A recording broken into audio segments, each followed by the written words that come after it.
नमस्कार दोस्तों, story world channel में आप सबका स्वागत है। आज की कहानी है बहू की इच्छा। आइए चलिए सुनते हैं कहानी को। तुमने सूट पहना है? सुमन स्कूल जाने के लिए तैयार हुई। सुमन को देखते ही उसकी सास रमा जी बोली। सुमन मुस्कुराकर अपने बैग में लंच का डब्बा रखने लगी। 2 साल पहले ही शादी हुई थी अनुज से सुमन की। अच्छा खाता पीता परिवार था अनुज का, इंजीनियर दामाद। और क्या चाहिए था, सुमन को भी कोई आपत्ति नहीं थी। परिवार भी छोटा था, सास ससुर और उसके पति अनुज और एक देवर विजय। ससुर बिजली विभाग से रिटायर पदाधिकारी थे और सासू माँ कड़क मिजाज की गृहिणी। अनुज भी बिजली विभाग में इंजीनियर था और देवर जी इंजीनियर के दूसरे साल में पढ़ाई कर रहे थे और 1 हफ्ते बाद घर आने वाले थे। सुमन खुद भी सेकेंडरी स्कूल में 10वीं की रसायन विभाग की शिक्षिका है। सुमन की तरफ से कोई जवाब नहीं आया तो सासू माँ ने फिर से वही सवाल दाग दिया। मैंने कुछ पूछा है बहू तुमसे? तुमने सूट पहना है? मैंने पहले ही दिन कहा था कि साड़ी के अलावा कुछ नहीं डालना है। नौकरी कर रही हो, ये क्या कम है? फिर बड़बड़ाते हुए खुद से कहती है, मेरी सास ने कभी सूट की तरफ देखने भी नहीं दिया। पूरी जिंदगी उनके मन का ही किया मैंने, जिसे सुमन सुन लेती है। ऐसी कितनी बातें वो रोज़ सुनती है। कुछ कहना ही चाहती है कि अनुज आ जाते हैं। सुमन, देर हो रही है, चलो जल्दी, तुम्हें मैं स्कूल पहुंचा दूं, नहीं तो फिर ऑटो या बस से धक्के खाते जाना होगा। कहते हुए अनुज माँ पापा को प्रणाम करते हुए बाहर निकल गया। माँ, आकर बात करती हूँ, नहीं तो आपके सुपुत्र का गुस्सा तो आप जानती ही हैं। सुमन बैग लेकर अपने चप्पलों को हड़बड़ी में पैर में डालकर सासू माँ को प्रणाम करती है। उधर से ससुर जी, जो तब से चुपचाप बैठे देख रहे थे, बोल पड़ते हैं, माँ पर ही गया है। ये खुद को शेरनी ही समझती थी, वो खुद को शेर समझता है। उतने में अनुज आवाज़ लगाता है, आ रही हो कि मैं निकलूँ? आई कहकर सुमन उसके पास ससुर जी को प्रणाम करते हुए निकल जाती है।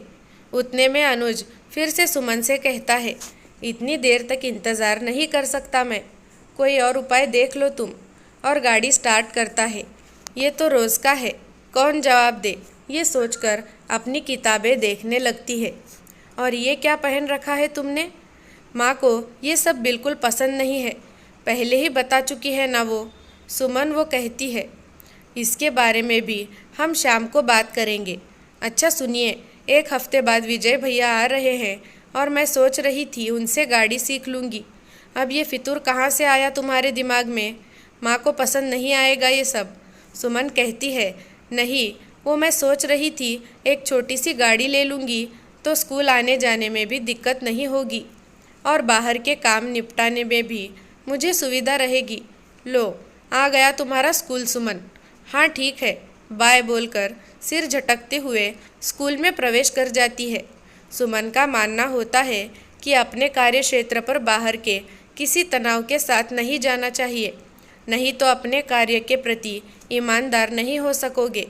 और उसका सिर झटकने का मतलब होता है सारे तनाव से मुक्ति, और ऐसे वो अपनी ऊर्जा की बचत भी कर लेती है। साथ ही उसके चेहरे पर हमेशा एक तरोताज़ा कर देने वाली मुस्कान आ जाती है। कोई भी खुश हो जाए देखकर। सुप्रभात भैया, स्कूल के चौकीदार से कहती है और रुककर उनका और उनके परिवार का हालचाल पूछती है। चौकीदार भैया, खुश रहो बेटी। चौकीदार अधेड़ उम्र के होते हैं तो सुमन उन्हें कहती है, बेटी बोला करे। सुमन अपने ऑफिस जाकर उपस्थिति दर्ज कर प्रार्थना सभा की ओर चली जाती है।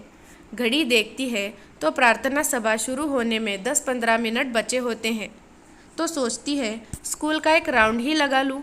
स्कूल की छुट्टी दोपहर के 2 बजे हो जाती है। निकलते निकलते और घर पहुँचते हुए उसे 3:30 बज ही जाते हैं।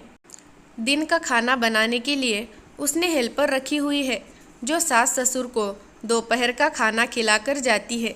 घर पहुंचकर सुमन भी खाना खाकर थोड़ी देर आराम करने कमरे में जाती है। तभी उसके देवर विजय की कॉल आ जाती है।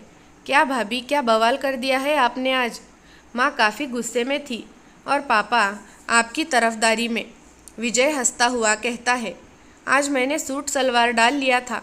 सुमन मायूस होती हुई कह रही होती है, कुछ गलत नहीं किया आपने भाभी, जो भी आपको आरामदायक लगे वही पहना करें।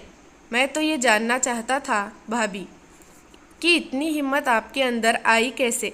ये रहस्य जानने के लिए कॉल किया है मैंने। भाई के अलावा उस घर में माँ की बात कोई काट नहीं सकता, पापा भी नहीं। विजय फिर हंसने लगा। विजय भैया, मेरी देवरानी की वजह से ये हिम्मत आई है मुझ में। सुमन भी अब चुहलबाजी के मूड में आ गई। देवरानी कहाँ से आ गई इसमें? जलेबी मत बनाइए भाभी, सीधे सीधे बताइए। विजय सुमन से अनुनय करता रहा। ठीक है, तो आप टी टाइम पर वीडियो कॉल कीजिए। आपके भाई और सासू माँ के सामने ही बताऊंगी मैं।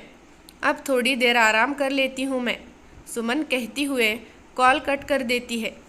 शाम में चाय की ट्रे टेबल पर सुमन ने जैसे ही रखी, उसके मोबाइल की घंटी घनघना उठी और सुमन नाम पढ़ते ही मुस्कुराने लगी।